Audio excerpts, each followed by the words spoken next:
All right, we're going to talk about money, but probably not in the way you're used to. Let's just forget about budgets and stocks for a minute. Instead, we're going to dive into that invisible force, The one that whispers spend it when you know you should be saving, or the one that makes you completely freeze up when it's time to invest. You know that feeling, right?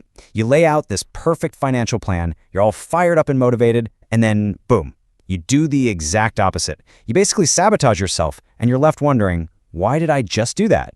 It's so frustrating, and honestly, it can feel like a huge personal failure. But what if I told you this has nothing to do with a lack of willpower, that it's not a character flaw at all? What if it's all down to a kind of subconscious programming running in the background?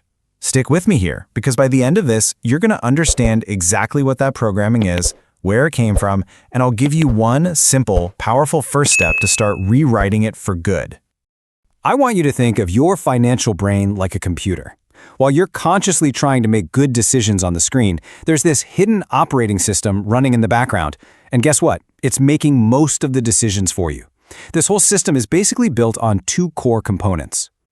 So the first component, psychologists call them financial flashpoints. These are basically powerful emotional money memories, usually from when we were kids. Did you ever watch your parents fight over bills or feel that sting of embarrassment for not having what the other kids had? That feeling, that one moment, that's a flashpoint. And it installed a little piece of code right into your brain. And those flashpoints, well, they create what are called money scripts. These are the powerful, unwritten rules your subconscious lives by. They're these deep-seated beliefs like money is the root of all evil, or rich people are greedy, or even you have to work yourself to the bone to earn anything. They run on autopilot, guiding your entire financial life without you even noticing.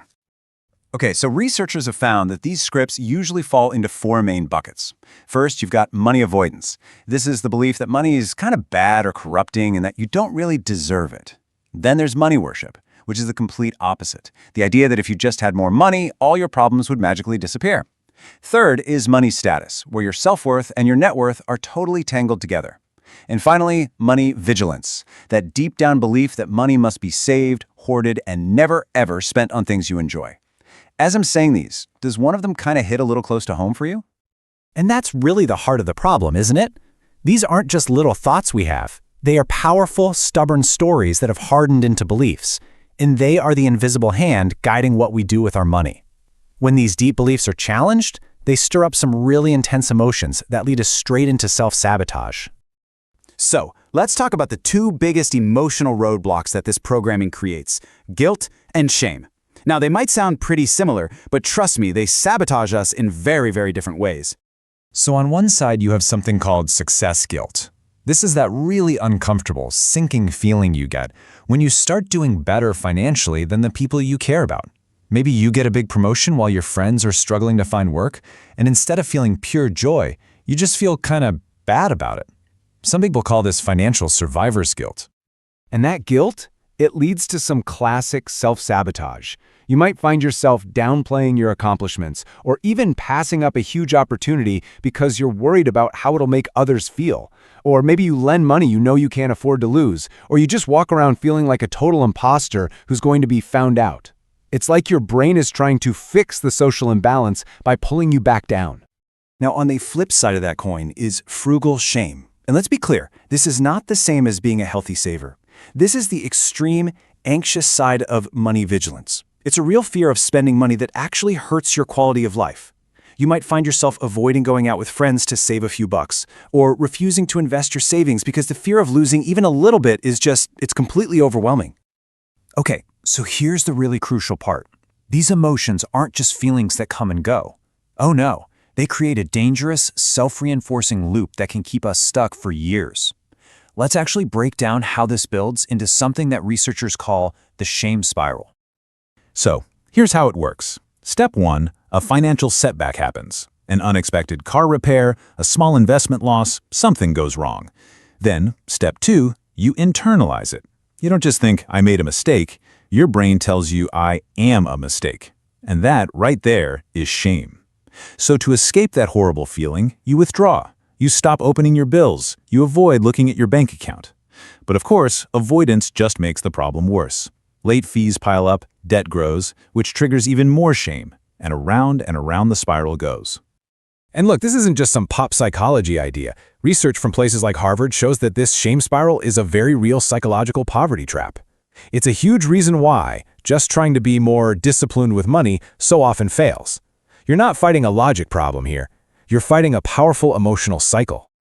So what on earth do we do about all this? Well, the most important thing I want you to take away today is this. Your financial habits are not a measure of your character. They're not. They are simply the result of your programming. And the best part? That programming can be changed. We have to stop trying to just willpower our way out of this mess. You can't out-discipline a subconscious belief that's been wired into you since you were a kid. It just doesn't work. The real work, the kind of change that actually lasts, begins with one simple thing: awareness. So here it is, your first, very simple step. Sometime today or tonight, just take 2 minutes for yourself and reflect. Think about your absolute earliest memory involving money. What was happening? And more importantly, how did it make you feel? Don't judge the memory. Don't try to analyze it to death. Just observe it. Acknowledge the feeling that comes up. That's it. That is the first thread you pull to start unraveling your story. Because once you know the story that's been running your life on autopilot, you finally have the power to write a new one. You get to decide what money means to you on your own terms. So the only question left is, what will your new story be? Hey, if this gave you a bit of an aha moment about your own relationship with money, consider subscribing for more insights just like this.